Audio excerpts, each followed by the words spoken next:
Welcome to this week's Treasury Career Corner podcast, where I interview Treasury professionals about their Treasury careers. Each and every week, I talk to Treasurers about how they've built their careers, where they are now, and where they see both themselves and the Treasury profession going to next. In this week's show, I'm joined by Srikanth Dasari. Now, Srikanth himself, he has a fascinating career journey, which he explained to you, but it's not the same as many of our other Treasury professionals, well, the experience, if that's the right way to put it. He's been a winner of an Alexander Hamilton Award, TMI Award, AFP Pinnacle Award. So he's been through a number of different roles. When we spoke before the show, he's most recently worked for a number of different companies. We've got Owens, Illinois. We've got Dow Corning. You might have heard of them. Pretty large corporate. Westinghouse. Most recently, the Andersons. He's moved on from there.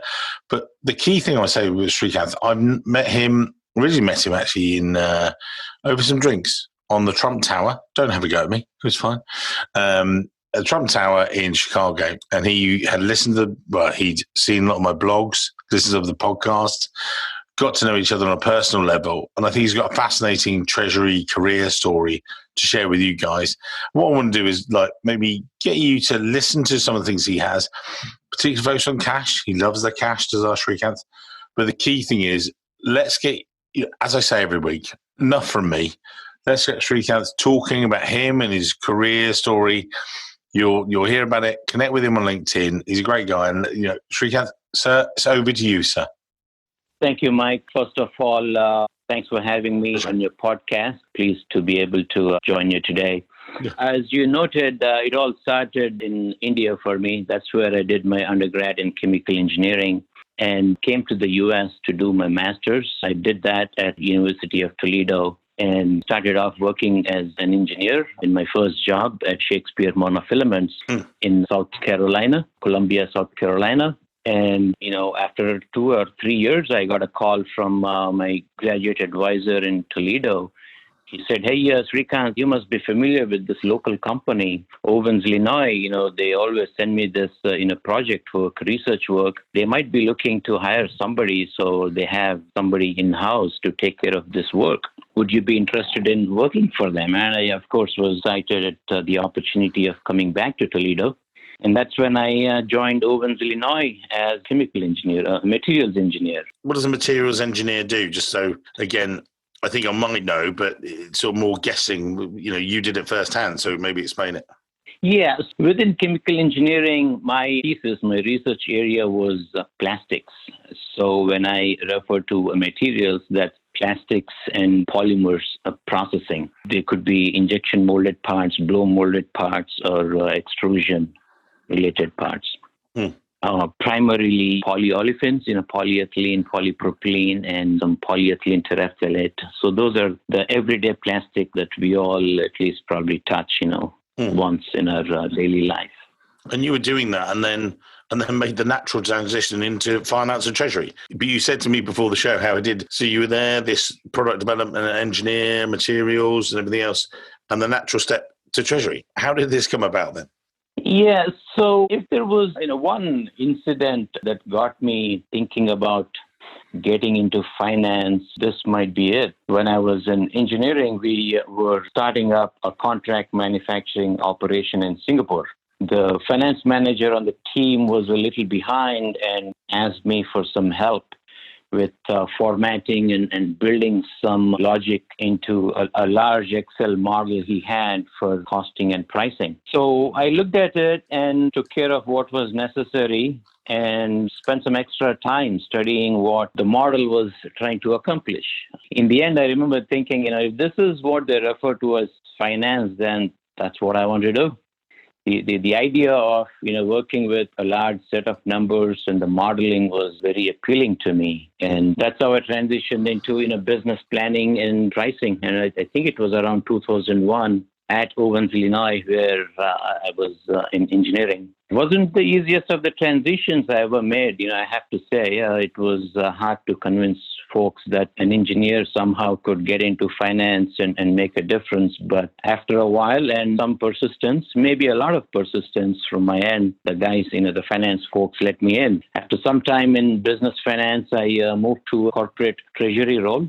I figured corporate finance role might afford me the bird's eye view of the entire business, and that's something that was important to me. Mm-hmm. And also, I was always interested in learning how the financial markets operated and, how the macro factors factored into a business. So those being my interests, treasury was an easy choice for me after that. And with that, you obviously got that brain for logic and everything else. You started within business planning, and then you sort of moved into treasury. And a number of people discover treasury by accident and everything else. Was that the way with you, or did you start to get to know the treasury guys and go, "Oh, actually, that's what I want to do"? Or how did it work like that? Treasury, there was an opening. The controller in the company where I was working, he knew I was looking to get into corporate finance at some point. And there wasn't an opening when we had that conversation. He said, why don't you come over to internal audit? That's a good parking lot, that will give you the bird's eye view, you've been talking about. And when something opens up elsewhere, that's better suited for you. He knew I was not an accountant by training, and internal audit was not going to be a long-term thing for me. But fortunately for me, within a few weeks, something came up in treasury, and that's how I ended up in treasury. And what was it like? So you started off, you were quite an experienced person, if you like. So you'd got, 2 degrees, you've come in, you're a treasury analyst, you're that much more ahead of people in some ways. Probably some of the people similar age and background to yourself, were further on in their treasury careers. But you came with a whole host of different expertise. What was that like for you?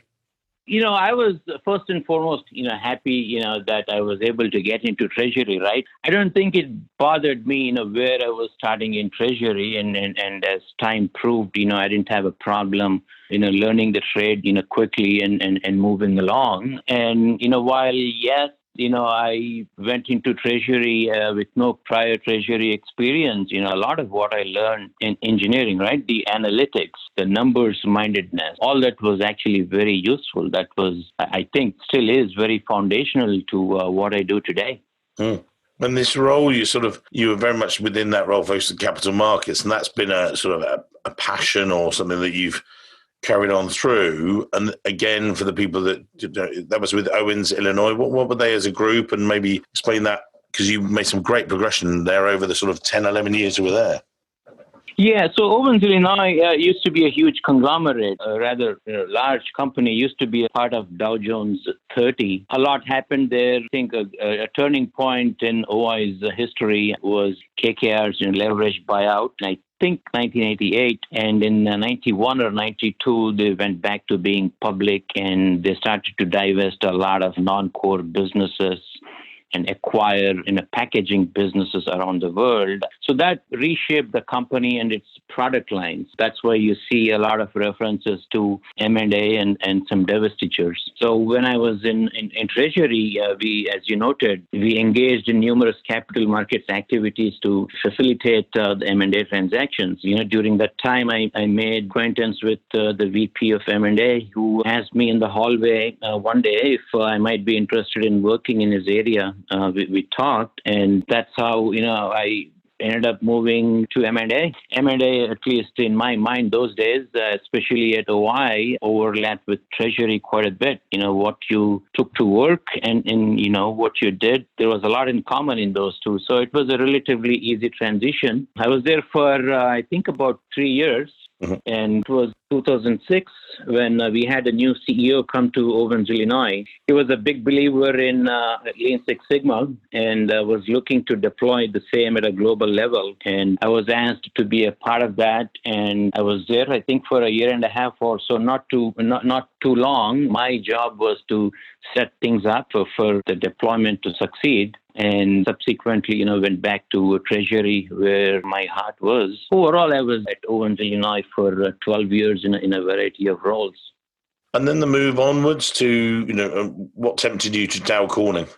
The fact that it's a chemical company, A lot changed at Owens, Illinois. A lot of whom I looked to as my mentors, my managers, moved on, tired. So it was a good time for me to move on to Dow Corning, not too far from here, maybe 150 miles north of here. Was managing, what we called Treasury front office. Quite possibly my most fun and productive time looking back. I thought we were a dream team. I was there for about 6 years before I moved on to Westinghouse.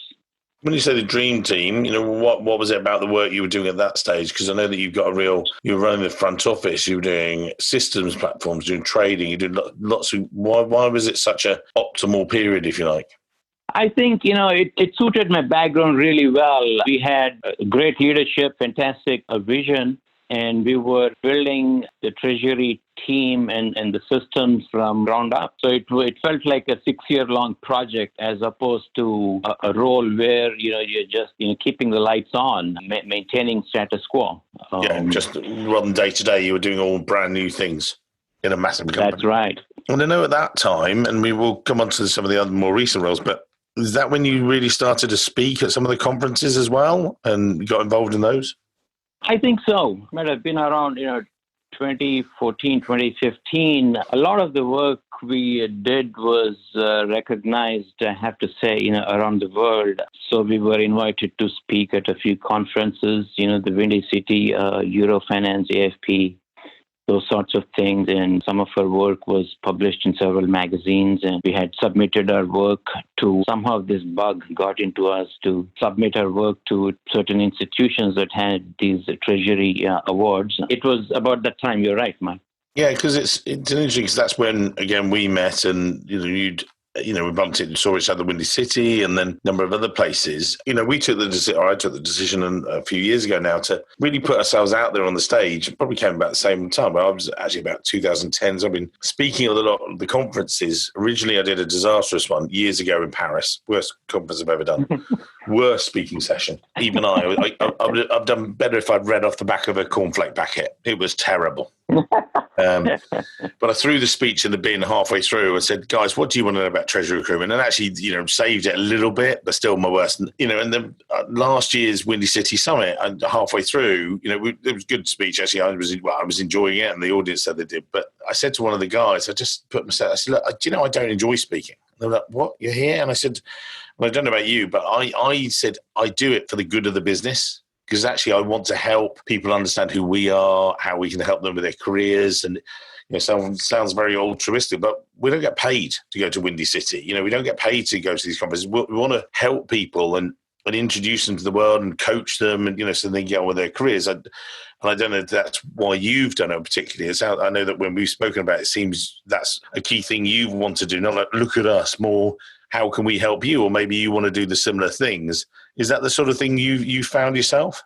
Yeah, so I tend to agree. It was, networking, information exchange, first and foremost. Anytime, we have a problem or an opportunity in front of us, the first thing I'm trying to think about is, okay, there's a decent chance, somebody out there might have had the same situation, or maybe they have a solution already for this.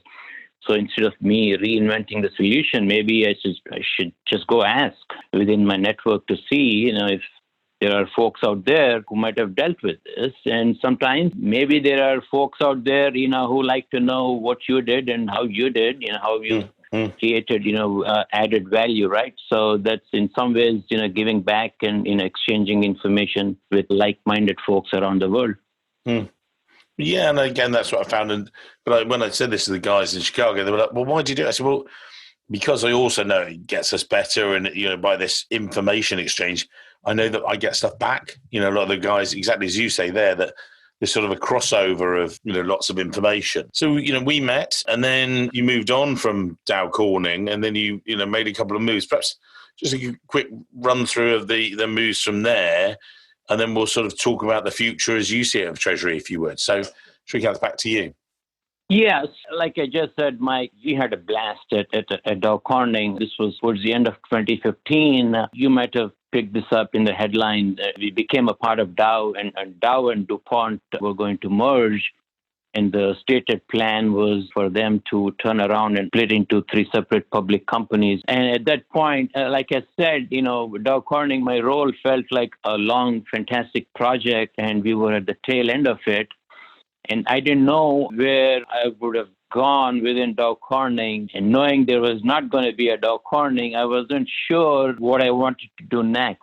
If I wanted to just wait for these series of transactions to happen and see, where the dust settles, or if I should, proactively look to do something else. And as I was starting to wonder, Westinghouse reached out to me. It's a nuclear energy company in Pittsburgh, and the timing of it, felt right for the reasons I just explained.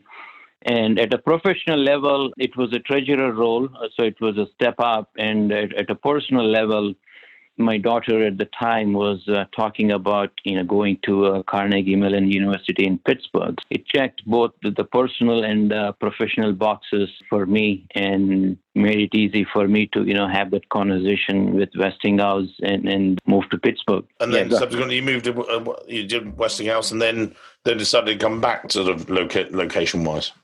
Yeah, I wasn't, actively looking to come back to Toledo, to tell you the truth. But right about the time, Anderson's started to reach out to me. I happened to be in Toledo that summer a few times, looking around, catching up with old friends. As much as I was not looking to leave Westinghouse, it was hard to resist the temptation to come back to Toledo and be among friends, especially knowing, my kids were going to leave home and before too long, I was going to be an empty nester. So that's how I ended up moving to Anderson's in Toledo. So you were back there. Talk us through your sort of treasurer role there, or Treasury per se, and then maybe more about the future where you see it with Treasury. Why are you enjoying Treasury so much now? So, I enjoy Treasury for all the reasons I already mentioned, right? The numbers side of it, the analytics that goes into it, the financial market. I just like to, keep up with that kind of stuff. If I didn't have to work for money, I think I will still be engaged in some of the things I do as a part of my job today. So Treasury, I think, is the right area for me, or other areas that have the same ingredients, right? M&A could be one of those. Certain areas, maybe proper FP&A role might offer the same things. In terms of future for Treasury, I think, Treasury has come a long way. Still remember, there was a time, I think, when was it, 2003 or 4, there were a lot more spreadsheets in Treasury. There are, compared to, what I see today. Treasury was more into reporting, as opposed to analyzing and forward looking. Today, there's a whole gamut of, Treasury workstations, that are, available. If deployed properly, today we have access to real-time data, much more so than in the past. There are numerous, dashboards that are available. I think treasurers have come a long way in terms of collaborating with the businesses. In the past, I think, it didn't exist as much. I think it's fair to say the businesses also looked at Treasury as somebody looking at sitting in an ivory tower someplace and speaking some language they didn't quite comprehend. So there's a lot more collaboration today. Treasury is more real-time, more forward-looking. And I think, clearly there's more to go in the technology space. I'm certainly no authority, but, I've done more than my share of, Treasury workstation implementations, 3 in total, besides several other, peripheral systems. Again, we keep hearing about, artificial intelligence and other things. Certainly exciting, but, having done a lot of technology implementations, my word of caution is don't go chasing all these new technologies. I think new things. It's important. Yeah, I think it's important to understand what's out there, important to stay in touch. But in the end, I think, we have to understand our own businesses and pull what we need as opposed to letting, folk pushing these technologies onto you. And of course, there's, LIBOR transition coming up. Understanding the macro factors, right, is always important. Coronavirus as an example. First of all, I want to recognize it's a humanitarian situation more than anything else. But, there are business implications of things like that. It's important for treasurers to understand, as an example, how their supply chain might be impacted and what that does to their KPIs and how they need to be prepared to respond. So, with yourself, and as we approach the end of today's show, bearing that in mind, so you've got things like, viruses and things like that, technology trying to sort of negate some of those factors and things like that. But as people look back over your background, and we'll put your LinkedIn notes in the show notes, what are the sort of 2 or 3 things you might pick out, or either from your roles or something that you're particularly passionate about that you think other treasury professionals should do themselves? Is that mentoring staff? Is that bringing systems when you can? Or what are the key things that you think make you stand out? Maybe a few things. I think it's important to sign up for what might seem like difficult and risky projects. Especially early in their careers. They'll certainly teach them a lot. Don't be afraid to venture into the unknown and the unfamiliar. Be uncomfortable with status quo. Embrace change. I touched on networking. Networking with peers in the industry is always a good idea. And last but not least, choose your bosses wisely. Your first boss might have more impact on your career than anybody else. Even later in the career, make sure you work for somebody who's a visionary and who has backbone and the ability to do the right thing and lets you do the right thing. Not, cut your losses and, walk away from your job. They cost more than you might think. Yeah, I think that's a good point, actually. It's not one that's been made. I think choosing your boss/mentor is a key learning point, or maybe a point for the future. So again, anyone listening today, don't just think about the next job you might be going for, but also think about the next boss you might take on or inherit yourself, because they're going to help interpret your future or help you with your future. So I think, Srikanth, great to chat to you today. I think we did a sort of good whistle-stop tour of your background and everything else, but we'll put in your LinkedIn profile in the show notes. So anyone thinks, actually, I like to look that out or want to connect with him, you can do if it's appropriate. But, just all that remains for me today is thanks very much for your time today, sir. Thanks, Mike.